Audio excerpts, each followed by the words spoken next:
l'ambiance qui règne entre vous, les Camerounais qui êtes ici.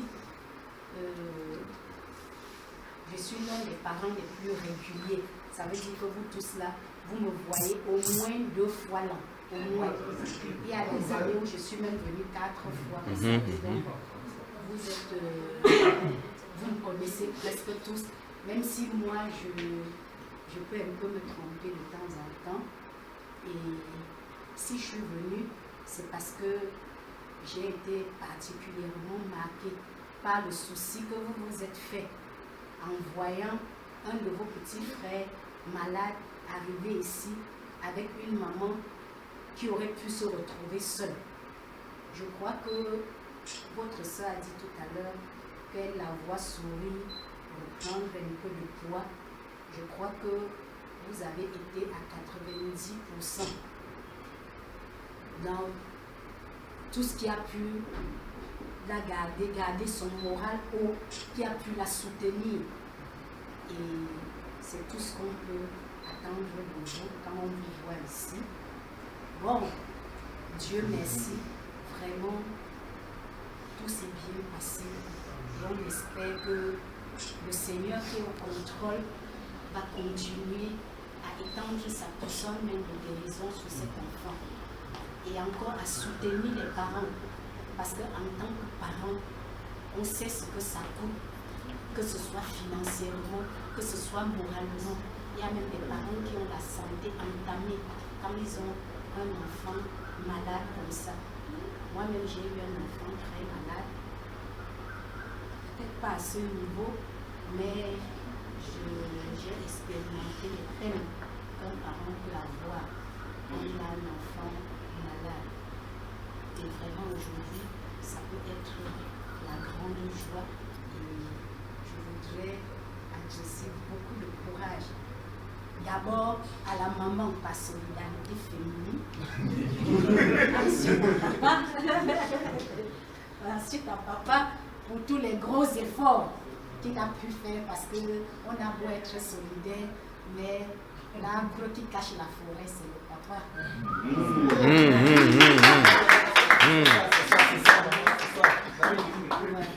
Vraiment, je suis heureuse. Ils vont partir avant moi. Nous avons tous confiance parce que nous savons que le Seigneur est en train de les précéder. Que le Seigneur a déjà aplani tous les sentiers qu'ils vont emprunter jusqu'à la maison. Ils rentrent avant moi, mais je pense que on va faire l'échange de contacts et quand je rentrerai, j'irai encore, tout le plaisir sera pour moi d'aller revoir Carl. Puis, quelquefois, quand j'arrive ici, de lui ramener vos photos pour dire voilà ce que des amis, des grands frères de l'Inde sont devenus. Je vous remercie et beaucoup de courage.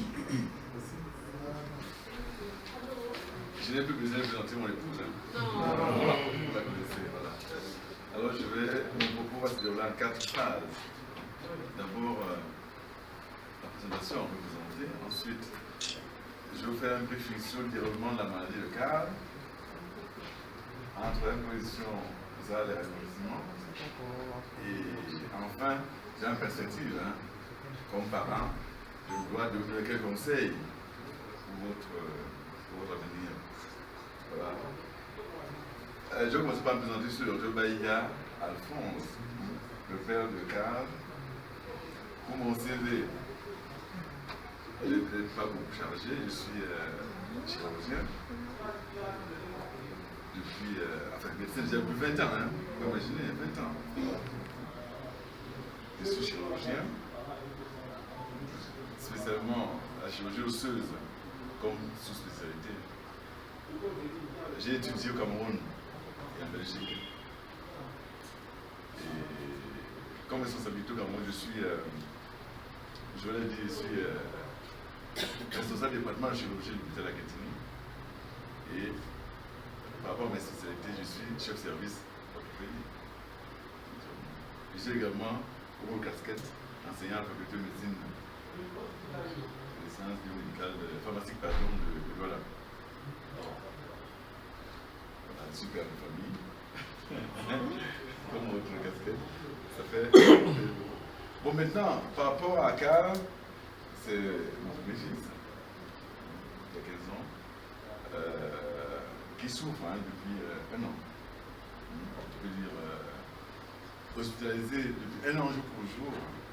Parce qu'il est hospitalisé depuis pratiquement fin janvier 2015. Maintenant, vous,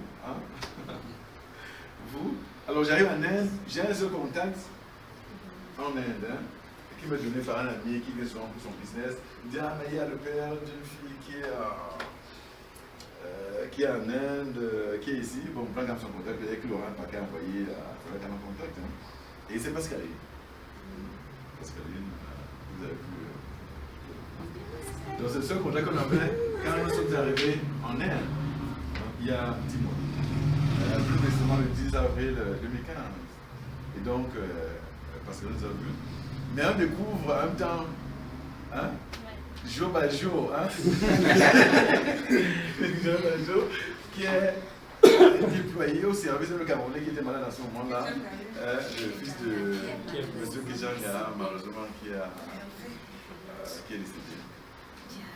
Et donc, on découvre Joël, Pascaline, Stéphane, que moi j'ai vu avant de retourner au mois d'avril. Et donc, quand je suis retourné, c'était quand même pas évident. Quand les gens étaient en train d'assister en compagnie, je me suis dit, quand ils vont rentrer, comment ça se passait? Elle seule, ne parlant pas anglais, ne connaissant pas le système en Inde, ce ne sera pas facile pour elle. Mais finalement, ça a été facile pour s'intégrer. C'est difficile parce qu'il y a quand même son enfant qui souffrait de temps en temps, qui est dans le coma de temps en temps. Mais pour, pour s'intégrer dans la communauté, pour s'insérer dans cet environnement hostile, il fallait bien sûr votre apport. Joël a été là tout le temps. Je viens pour la question, est-ce que Joël va m'entendre combattre tout le temps à côté de toi? Il est à ton service. Moi, ça m'a marqué. Ça m'a beaucoup marqué.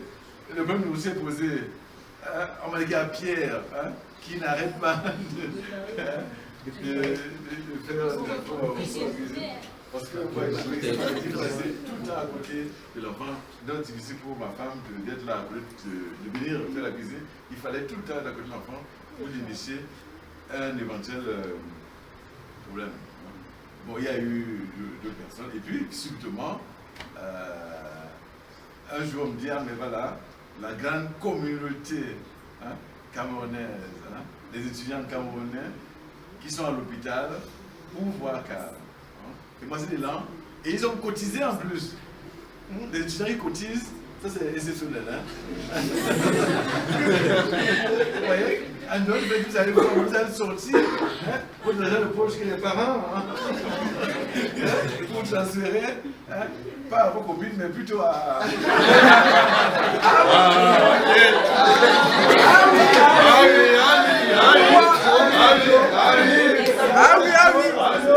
Les doublés là. J'ai dit ce groupe, vraiment, quand je reviens en Inde, je vais les visiter pour leur dire merci.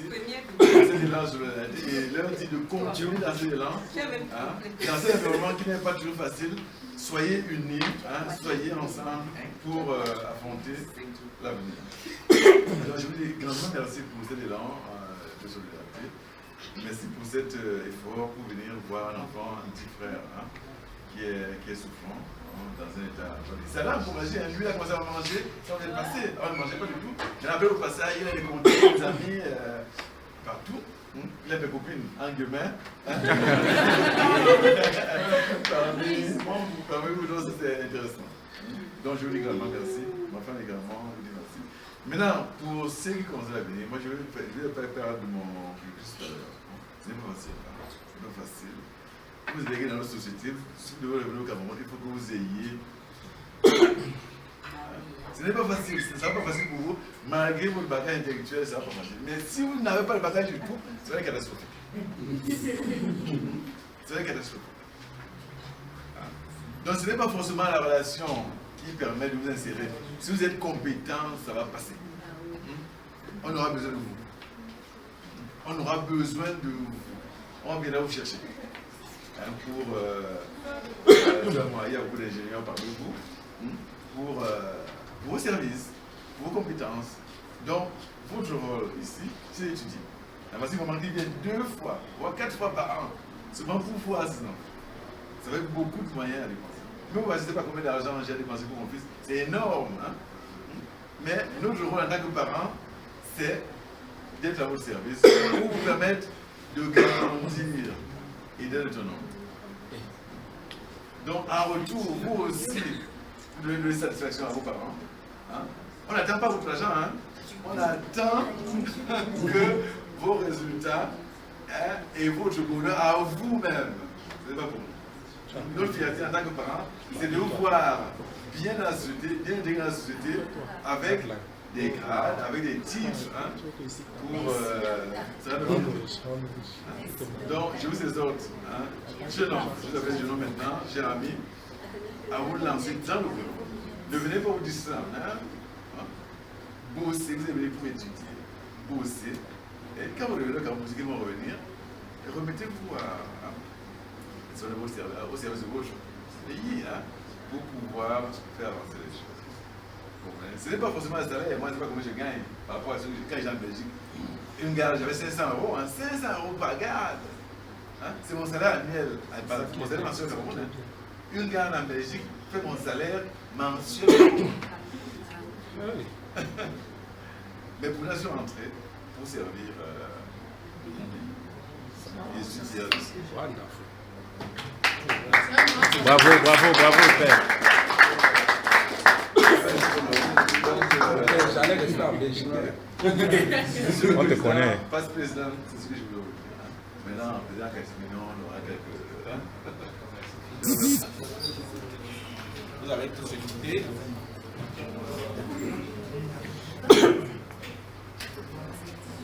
Vous avez tous écouté ce que le docteur, le papa nous a dit. J'espère que ce n'est pas tombé dans les oreilles des sourds et que chacun va en faire bon usage.